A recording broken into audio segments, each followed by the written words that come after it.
Bienvenidos al Rincón de Aquiles.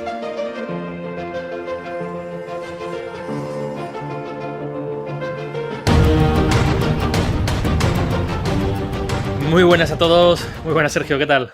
Pues hoy estoy muy contento, David. Ahora dirás por qué.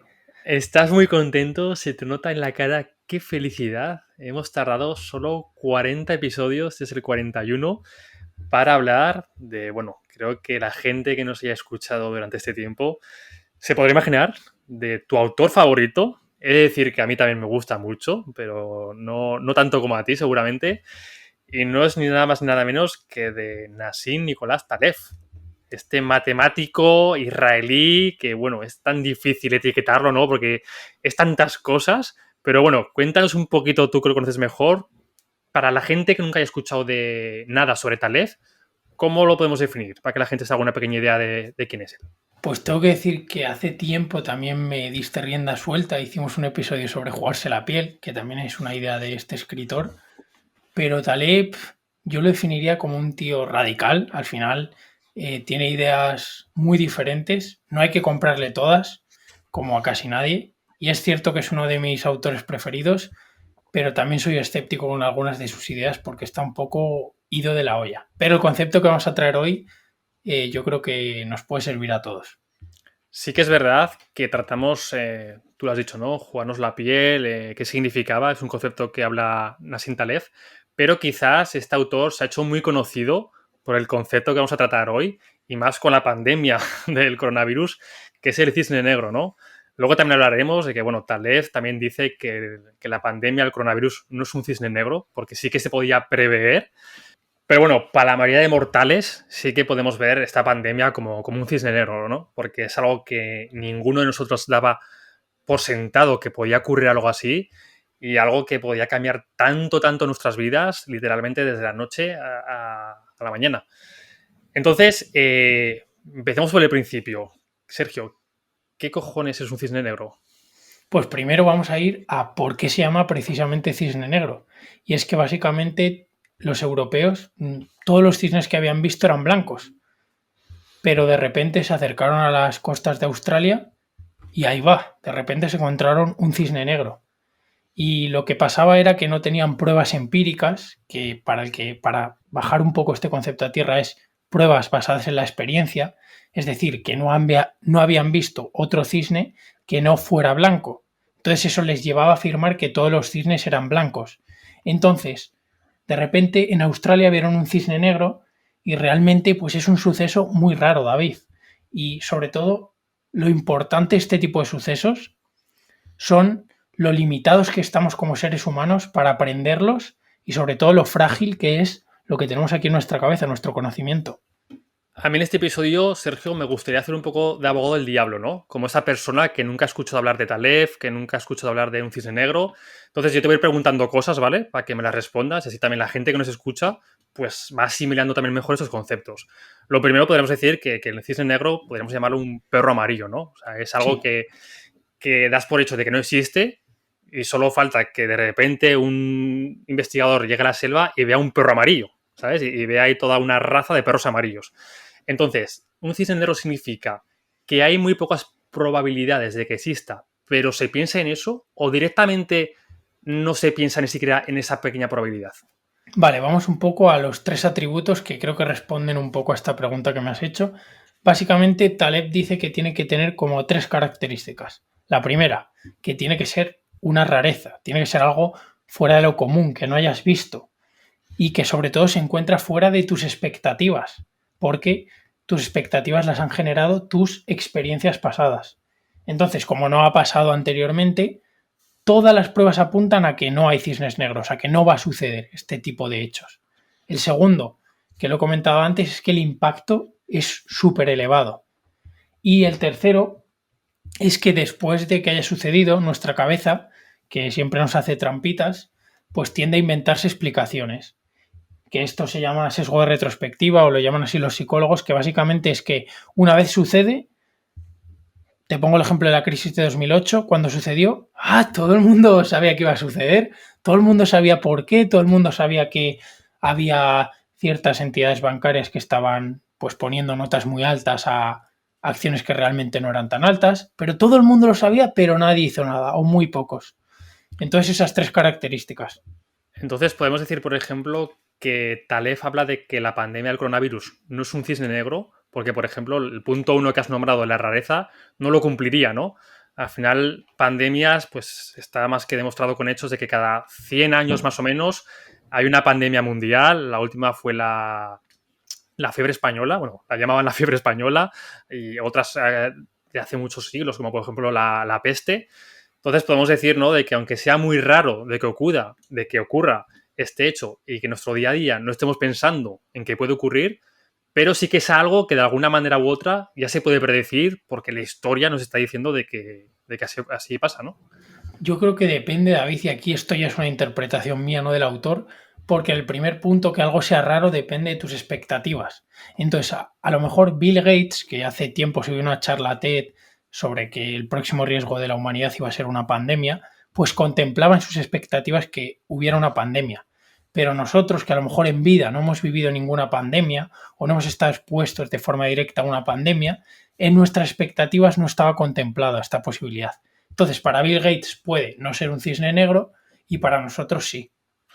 Claro, para mí, por ejemplo, si yo no tenía conocimiento sobre los hechos históricos o las pandemias que ha habido en la historia de la humanidad, pues para mí puede ser algo totalmente nuevo, ¿no? Que no podía prever. Y hay otra cosa, el punto 2, que has dicho que el impacto tiene que ser muy elevado. ¿Eso se refiere, Taleb, a que tiene que ser a escala mundial, a escala global o a qué se refiere exactamente? O simplemente las consecuencias. Por ejemplo, algo que te pueda llevar a la muerte, el impacto Ujú. es elevado, pero no afecta a muchas personas. O sea, Vale, tiene que afectar a muchas personas o afectar a una persona mucho. vale. Y pasando al siguiente punto, creo que ha quedado bastante claro, ¿no? Las tres causalidades que tiene que haber para darse un cisne negro. Y ahora, ¿dónde podemos encontrar estos cisnes negros? Porque yo, por ejemplo, pues el que estamos hablando todo el rato, ¿no? El posible cisne negro que es la pandemia, pero ¿qué más cisnes negros podemos ver en nuestro día a día? Pues aquí Taleb, David, hace una diferenciación como entre dos mundos. Y uno lo llama mediocristán y el otro extremistán. Mediocristán, que es el primero de estos dos mundos, básicamente el propio nombre lo indica, que es que cada individuo de esta población va a tender a la media. Van a ser todos muy parecidos, no van a tener mucha variación. O sea, que, por ejemplo, y me voy al ejemplo que se va a entender mucho mejor y no vamos a entrar en términos estadísticos y aburridos, vamos, por ejemplo, a la altura. La altura, la gente tiende hacia la media, está muy cercana. Y te pongo el ejemplo de los récord Guinness, de la persona más baja y más alta del mundo. La más baja es Guilloti Kinsagi Amge, David, te ha quedado claro, ¿no? Me ha quedado clarísimo. Y mide 62 centímetros. Y la persona más alta es Robert Wadlow, este es más fácil de pronunciar, y mide 2,72 metros. Entonces, podemos decir que Robert es casi 3,5 veces más alto, vaya, que Yoti. Pero entonces podemos decir que tanto Yoti, has dicho, como Robert Wadlow son cisnes negros, ellos. O sea, que cuando nacieron su altura, digamos que pues nadie se la imaginaba, nadie la podía prever. Es un hecho que, digamos, han tenido un impacto muy grande en sus vidas y que nos intentamos inventar explicaciones, ¿no?, de por qué ha ocurrido, que cumple un poco los tres puntos que hemos hablado antes, o no tiene por qué. Pues yo te diría que no tiene por qué, porque es cierto que existen ciertas variaciones en la altura, pero tú, por ejemplo, no te vas a encontrar a un tío de 100 metros, que sería una variación exagerada. Entonces, ya ahí estaríamos en extremistán. Y la altura no es algo que esté en extremistán. Aunque sí que es cierto que una persona tan baja y tan alta no dejan de ser personas peculiares y raras, pero no tienen un gran impacto en su vida o, obviamente, sí tienen un gran impacto en su vida, pero no es algo extremo o que Taleb lo calificaría de cisne negro. Vale, entonces, para que quede claro, estos dos mundos no significa que lo que haya dentro de cada mundo sean cisnes negros, ¿no? No, o sea, en Mediocristán tiende a haber menos cisnes negros porque cada individuo de la población tiende a estar más cercano a la media, mientras que en Extremistán hay mucha gente que se acumula en las colas. Me explico el concepto de colas. Básicamente, en estadística, la población, que es el conjunto de individuos de una muestra, se distribuye a lo largo de, vamos a decir, como una especie de curva. Entonces, en los extremos, a las personas que están en los extremos o alejados de los extremos, se los conoce como colas. Y, David, aquí paso ya al segundo mundo, que es Extremistán, que este mundo sí que es mucho más escalable y es mucho más aleatorio. ¿Qué significa esto aleatorio? Pues que al final la varianza o la diferencia entre un individuo y otro es abismal. Y seguro que con este ejemplo lo vais a entender perfectamente, sobre todo si lo comparamos con el anterior. Por ejemplo, de Extremistán tenemos la riqueza. Si nos vamos a un ejemplo, por ejemplo, Jeff Bezos, en el momento de preparar este episodio, también un conocido del podcast que pasa por aquí casi cada finde y cada semana, tiene 191,4 billones de dólares en riqueza. Y si nos ¿Solo? vamos, solo, o sea, Joder. poquita cosa.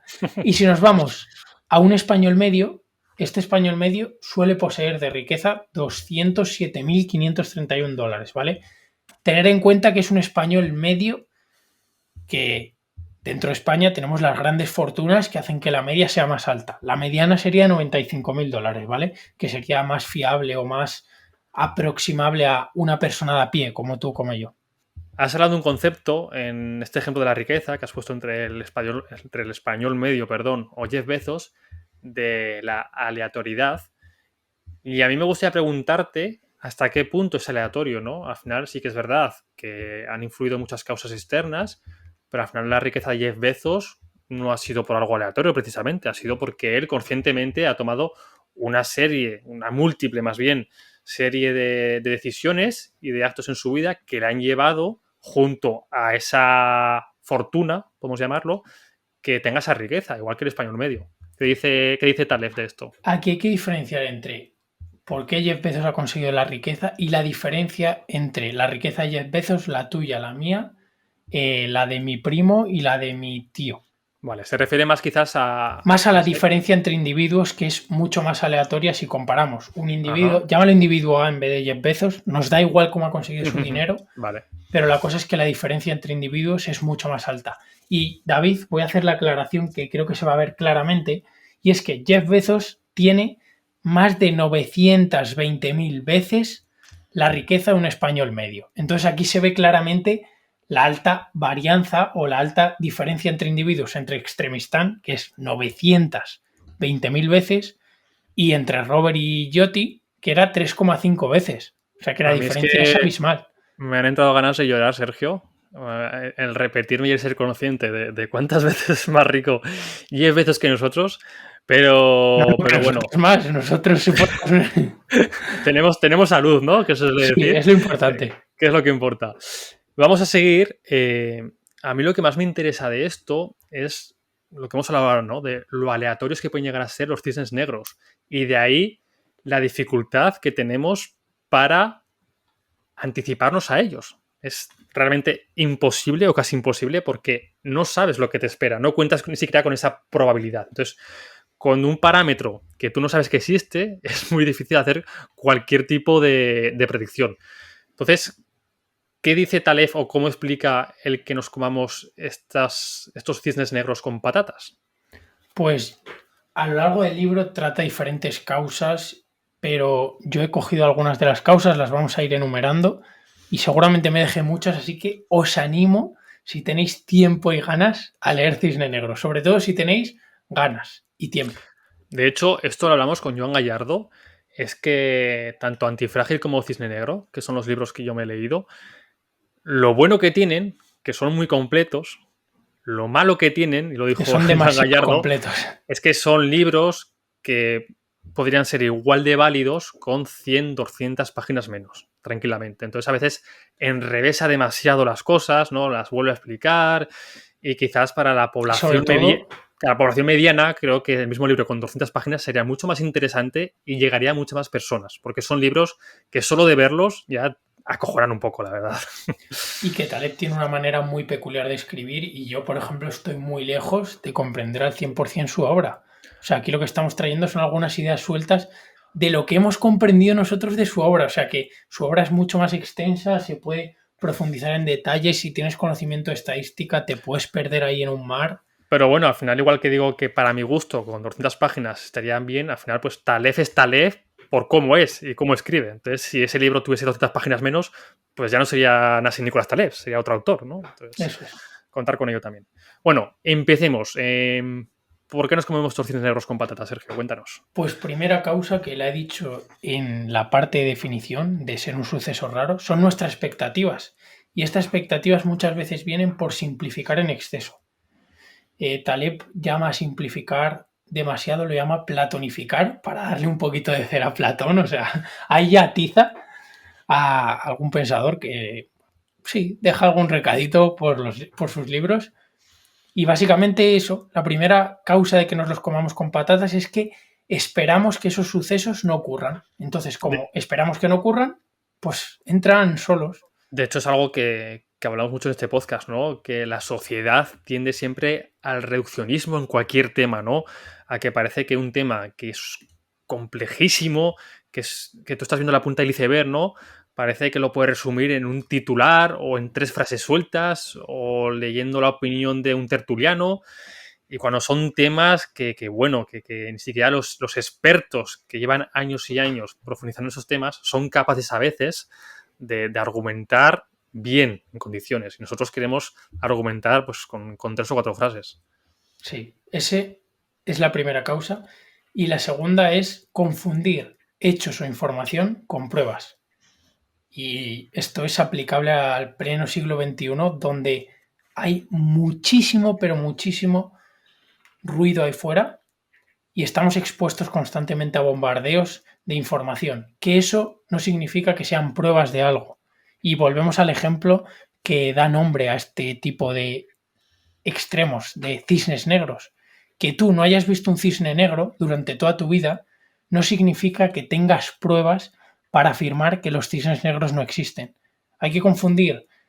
No hay que confundir, perdón, la información que tienes con las pruebas que tienes. Porque tú puedes tener información que te lleve a ciertas conclusiones, pero no tienes pruebas para afirmar que un cisne negro no existe. Tienes pruebas para afirmar que los cisnes que tú has visto son blancos.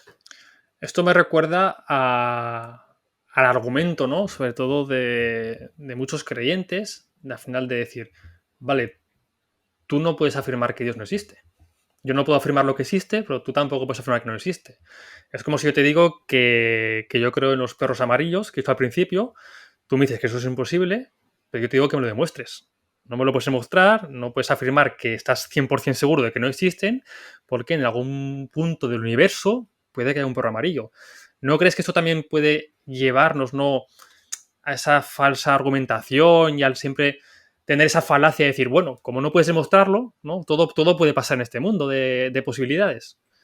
Yo creo que como todo tiene límites y no hay que pecar de, como tú dices, utilizar esa falacia para justificar cualquier cosa, pero que siempre dejemos un huequito para la duda y que seamos escépticos de las pruebas que tenemos, que intentemos destruirlas, no confirmar más cosas. De si tú solo has visto cisnes blancos, no vayas afirmando que todos los cisnes son blancos. Afirma que todos los cisnes que has visto tú son blancos. Pero sí que es cierto que es muy complicado. Todas estas tendencias que vamos a ir viendo son muy complicadas de contrarrestar porque nuestra naturaleza nos lleva a ello. Pasamos a la tercera, David, la falacia narrativa. Y al final es lo que hablamos un poco también en la parte de definición, que somos expertos en construirnos historias, sobre todo a posteriori, para entender el mundo, para encajarlo en nuestra cabecita. O sea, si ha pasado esto es por esto, esto y esto, y te inventas una historia de rechupete que dices, joder, si es que me lo creí todo. Al final la justificación, ¿no? A nadie nos gusta estar equivocados, a nadie nos gusta sentirnos ignorantes, a nadie nos gusta esa sensación, ¿no? De no saber algo. Y como tú dices, pues es algo que todos hemos usado alguna vez en nuestra vida, ese sesgo de justificarnos por qué hacemos las cosas, el por qué decimos lo que decimos, por qué pensamos lo que pensamos, por qué nuestro amigo tóxico es nuestro amigo. Intentamos justificar todo, ¿no? Porque nuestra pareja tóxica es nuestra pareja, no, es que realmente va a cambiar, no sé. intenta siempre justificar las cosas y es un punto muy importante el ser conscientes de esas justificaciones, ¿no? Porque al final, si tú no llegas a esa conciencia, vas a estar en tu burbuja de cristal que tú mismo te has hecho con tus justificaciones y tus engaños, que tú ni siquiera quizás seas consciente de que son engaños que a ti mismo te dices, pero es una forma de reconfortarte y de no querer ver, digamos, la realidad que hay fuera y que lo más probable es que no te guste tanto. Pero tienes desde conspiranoicos del 5G hasta gente que afirma que existen ovnis, hasta gente terraplanista. Entonces, esto es porque en su cabeza tienen una historia construida y una idea de que todo es una conspiración y tal, y realmente creen en ello, David. Porque su cabeza, pues eso, les quiero justificar y va muy relacionado con el siguiente, que es el sesgo de confirmación. Anda que no ha salido por aquí por el podcast, que al final, si tú tienes una idea, tu cabeza va a tender más a reforzarla que a buscar destruirla. Porque al final tú llevas cierto tiempo con esa idea y por pura disonancia cognitiva, que es al final que tus nuevas ideas encajen con tus antiguas, vas a desechar nuevas ideas que no confirmen lo que sabes. Has hablado ahora de los terraplanistas, ¿no? Algo que nos parece hoy en día totalmente impensable. Bueno, a lo mejor nos Pero escucha algún terraplanista, David, ¿eh? si nos escucha alguna, le invitamos a que se desuscriba de este podcast. No, no, es broma, es broma. Pero sí que es verdad, el sesgo de confirmación, una persona que crea en este ideario, en Google, ¿qué va a buscar? Va a buscar por qué la Tierra es plana. Y le van a salir los 10 primeros blogs donde argumentan y justifican, volvemos a la falsa narrativa, de por qué la Tierra es plana pese a todas las pruebas empíricas, que no hace falta que expliquemos en este podcast a estas alturas, de que la Tierra no es plana. Pero como tú dices, hay gente, y yo he visto gente, he visto vídeos, hoy en día convencidísima de que esto es una mentira, es un engaño de los gobiernos, que todo está hecho con 3D, que realmente la Tierra es plana. Y ostras, es hasta curioso, ¿no? En cómo un ser humano puede llegar a... Y no me quiero aquí posicionar como por encima de nadie, ¿no? Pero creo que son ideas que son, joder, bastante de sentido común y de no querer ver, es como decir que tienes una taza delante tuya y que no quieras ver que es una taza y quieras imaginar que es un tenedor y te intentes justificar de todas las maneras posibles para decir que eso es un tenedor. Entonces, a mí me parece hasta curioso, ¿no? Cómo gente puede estar tan... No sé, ¿no? Realmente, Sergio, no sé cómo se llega a ese punto de extremismo y de dogmatización de una idea. Sí, yo creo que David se merece un podcast aparte. Además, estoy leyendo ahora porque Hablaremos del creemos en terraplanismo. mierdas. Estoy leyendo ahora porque creemos en mierdas de Ramón Nogueras y en cuanto acabe ese libro yo creo que se merece un episodio todo el tema de sesgo de confirmación, disonancias cognitivas y Sí, todas porque estas cosas que nos llevan a creer pues en terraplanismos, en ovnis. el terraplanismo o los ovnis quizás sean casos extremos, ¿no? Sí, Pero casos menos extremos que los podemos ver en el día a día, incluso que nos hayan pasado a nosotros mismos. Pero es que nosotros lo peor de todo y lo mejor de este sesgo es que no somos conscientes. Igual desde fuera lo ven clarísimo y decir, pero ¿cómo este chico, cómo esta chica puede pensar eso? Y nosotros pues estar... De hecho, Sergio, esto me recuerda, sujétate bien el gorro de plata, que se te cae, el otro día vi una entrevista con Miguel Bosé, ¿no? Ha habido, joder, durante estos últimos meses muchas bromas por redes sociales, porque Miguel Bosé, perdón, desde el primer momento dijo, sin cortarse ni un pelo, que, ojo, totalmente respetable, o sea, aquí lo último que queremos es que se le censure a alguien por lo que pueda pensar, pero sí que es verdad que él está totalmente convencido de que el coronavirus no existía, de que era todo un engaño, de que era toda una conspiración. Claro, esto ha hecho que él se gane a partes iguales enemigos, detractores y muy poquitos, me atrevería a decir, gente que la apoye. Y él, desde su discurso, está totalmente convencido de que tú y yo, de que todos estamos equivocados. Al y final, engañados vivimos en y una mentira. engañados. Igual que lo pensamos también nosotros de él, de que él está equivocado, de que al final no quiere ver las pruebas empíricas que hay, los hechos que se pueden contrastar. Entonces aquí dices, bueno, ¿quién tiene la razón entonces? ¿Él o yo? Sí que es verdad que va a tener la razón, pues quien pueda demostrarlo con pruebas, ¿no? Y creo que en este caso las pruebas no le dan la razón precisamente. Pero los sesgos funcionan así, de que él, por muchas pruebas que pueda haber, es cuando estás tan polarizado con un tema, joder, es que es muy difícil, de sacarte de ahí. Muy, muy, muy difícil. Pasamos, David, a las últimas causas y salimos de esta madriguera de conejo que nos meteremos en otro episodio próximo y vamos con el sesgo de supervivencia, que al final hay una parte donde Taleb dice que ignoramos el cementerio. Me encanta esa frase. O sea, todo el mundo vemos a los Elon Musk, a los Jeff Bezos, a los Phil Knight, que es el fundador de Nike, y se nos llenan los ojitos de estrellitas y todo el mundo quiere emprender y ser su propio jefe y no vemos a todos los obreros que son autónomos, los fontaneros, la mayoría de emprendedores que tienen una ferretería, un bar, un negocio local, que en muchas ocasiones están palmando dinero, que las están pasando putas y realmente nos quedamos simplemente con la imagen de emprendedor exitoso de Silicon Valley. ¿Por qué? Porque nos fijamos solo en las historias de éxito. Las historias que sobreviven hasta nosotros son las historias de éxito. Hay muy pocos libros sobre fracasos. Hay muchísimos sobre historias. Antes hablaba David, el de Netflix, Jeff Bezos, Elon Musk. Es que al final eso es lo que vende el éxito. Tú De hecho, encuentras muy pocos libros de fracasos, sí. la mayoría de empresas de marketing se aprovechan de ese sesgo. Al final te venden como... ¿Quieres ser como este? ¿Quieres convertirte en esta persona que tanto admiras? Pues mira qué fácil es, ¿no? Mira cómo lo ha hecho.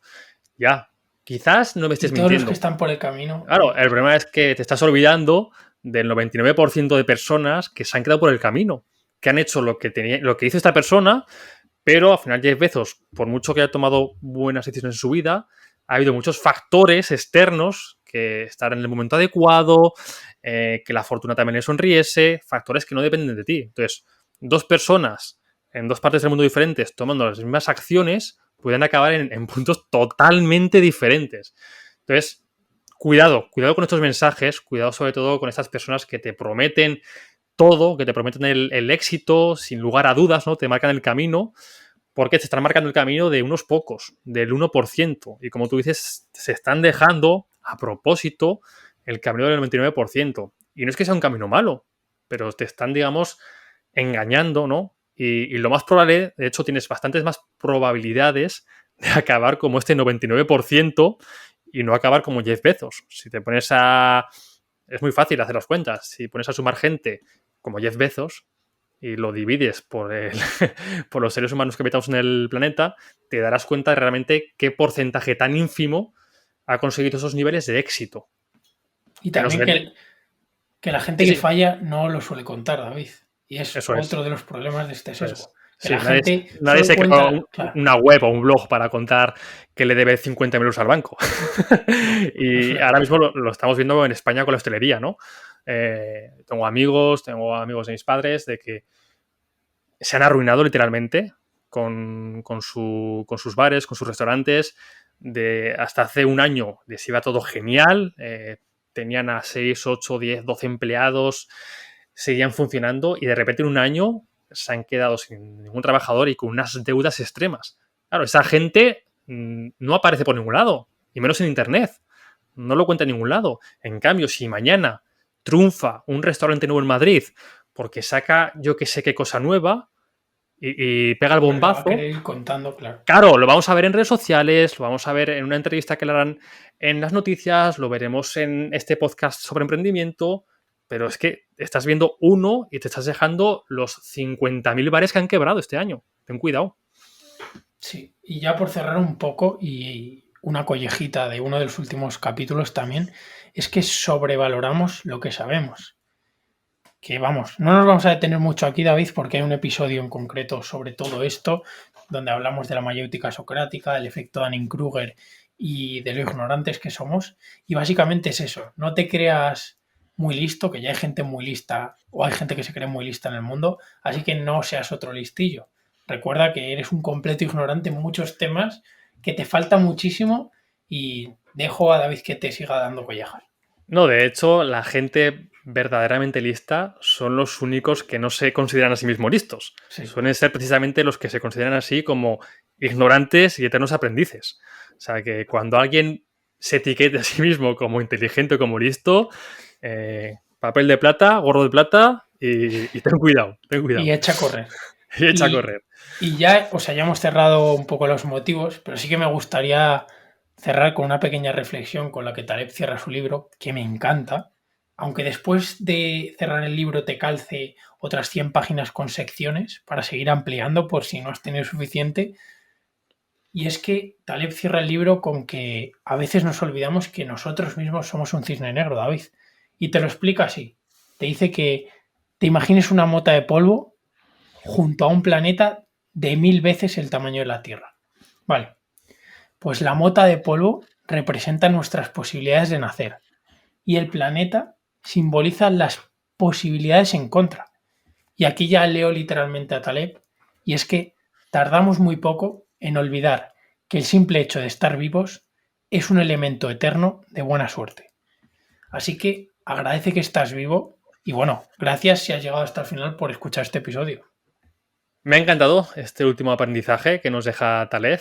Creo que lo has explicado bastante bien, Sergio, que es un cisne negro y que seamos todos más conscientes de que no demos nunca o casi nunca nada por sentado, que hace un año y medio nadie nos iba a decir que íbamos a ir a comprar el pan con mascarilla, que íbamos a entrenar con mascarilla, y hoy mismo es una realidad, es un hecho, y ya lo damos por sentado, y que nadie te dice que dentro de un año, dentro de 5 años, tu vida va a ser completamente diferente. Pero cuando digo diferente, es muy diferente. Te hablo, por ejemplo, de una guerra, ¿sabes? De que has nacido en España y des por hecho de que jamás va a haber una guerra como las hubo. Y te recuerdo que la guerra civil no pasó hace 500 años, pasó hace menos de un siglo, en el que un país como España, pues básicamente se mataron unos a otros, ¿no? Entonces, no des por hecho todo lo que tienes o lo bien o lo mal que te va, que las cosas pueden cambiar muchísimo y que el mundo está en constante cambio y solo tenemos que leer un poco de historia para darnos cuenta de ahora mismo lo afortunados que somos. Entonces, mientras sigamos siendo afortunados, Sergio, vamos a aprovecharlo y si en algún momento pues el mundo torna hacia un lado que no nos guste tanto, pues nos tendremos que adecuar a ese momento, no podemos hacer nada, pero mientras tanto vamos a aprovechar el momento, vamos a aprovechar lo que tenemos ahora antes de que estemos peor y vivamos con la nostalgia, ¿no? De qué bien estábamos antes, todo tiempo pasado fue mejor, ¿no? Que suele decir. Así que nada. Vale, David, una cosa antes de cerrar, y es que a todos los que os haya gustado este episodio, seguramente muchas ideas de Taleb se habrán quedado en el tintero de este libro porque es inmenso. Así que os vuelvo a recomendar que os lo leáis de verdad si tenéis tiempo, os ha parecido interesante este concepto y que le deis una oportunidad a Taleb. Sí, se llama Cisne Negro, Eso tal es. cual, El el libro. cisne negro, sí. El Cisne Negro. Así que nada, nos vemos el próximo miércoles con una pedazo de entrevista que tenemos muchas ganas de hacerla. Y recordaros también que nos podéis encontrar en redes sociales, más concretamente en Instagram, erda.podcast, donde bueno, semanalmente subimos historias, subimos posts, carruseles, con herramientas, resúmenes de libros, aprendizajes, modelos mentales, un poquito lo que nos va ocurriendo esa semana, a Sergio y yo vamos descubriendo. Sí. Y ya os decimos, ¿no? Este podcast es tanto para nosotros como para vosotros. O sea, que lo que a nosotros nos viene bien en nuestra vida y nos sirve para mejorar, pues lo compartimos siempre con vosotros. Así que nada, un poquito más. Dejarnos like si os ha gustado, compartir el episodio. Nunca pensé que iba a decir esta frase de youtuber de déjame un like y comparte, pero sí que es verdad que ya no lo digo por nosotros, sino porque, bueno, el algoritmo funciona así y el algoritmo, pues cuanto más likes, cuanto más compartidos tiene, antes te posiciona, ¿no? Y es más fácil de que seamos visibles para gente que, oye, que no nos conozca y que quizás les resulte interesante nuestro podcast. Nos vamos ya. Nos vemos el siguiente miércoles. Un abrazo. Adiós. Adiós.